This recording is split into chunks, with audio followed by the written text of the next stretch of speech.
Growth rate సాధిస్తే తెలంగాణ కేవలం 5% మాత్రమే ఈ సంవత్సరం జిఎస్టీలో గ్రోత్ రేట్ సాధించింది.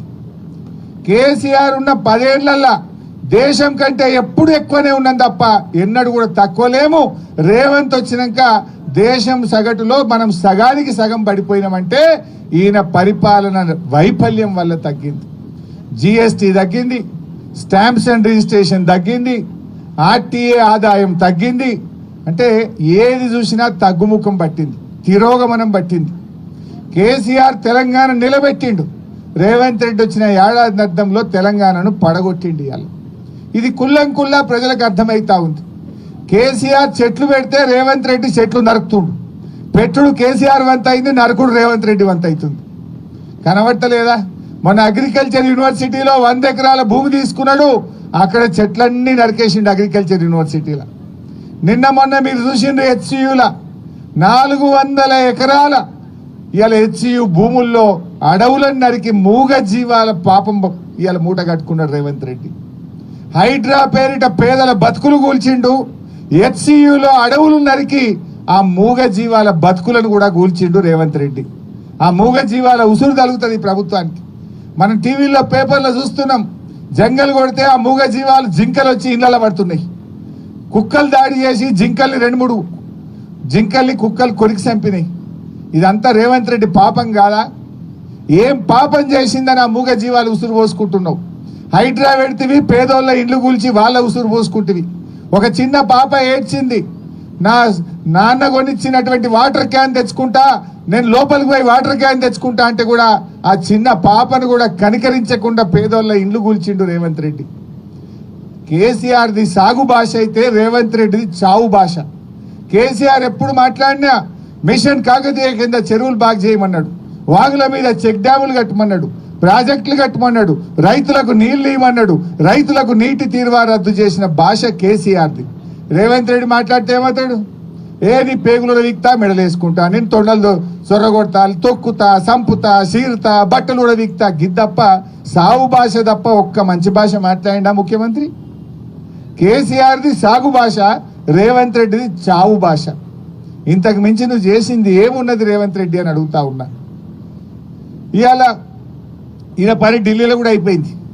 మొన్న బీసీల ధర్నా అని ఢిల్లీకి పోయిండు, ధర్నా పెట్టిండు. ధర్నాకు రేవంత్ రెడ్డి ఏం చెప్పిండు?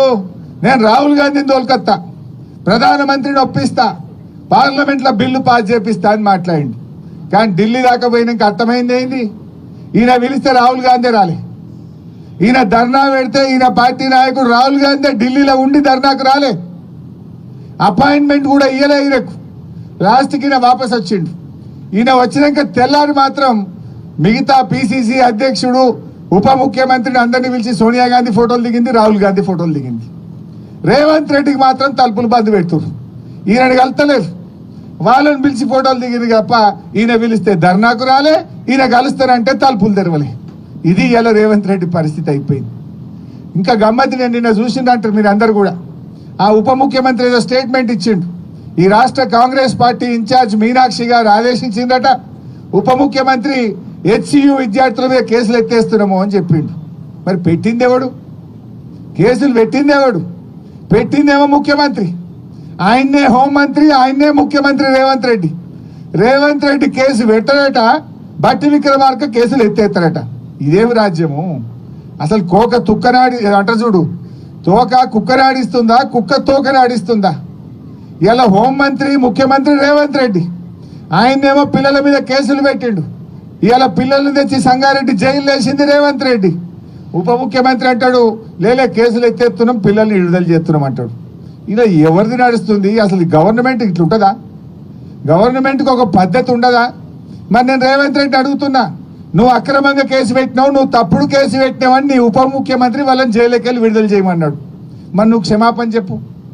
రేవంత్ రెడ్డి నీ ఉప ముఖ్యమంత్రే చెప్పిండు, నువ్వు ఆ పిల్లల మీద అక్రమంగా కేసు పెట్టినావు, ఆ పిల్లలను అక్రమంగా జైల్లో పెట్టినావు, ఇది తప్పు అని నీ ఉప ముఖ్యమంత్రి కేబినెట్ మిత్రులందరూ కలిసి వాళ్ళని జైలుకి వెళ్ళి విడుదల చేయమన్నాడు.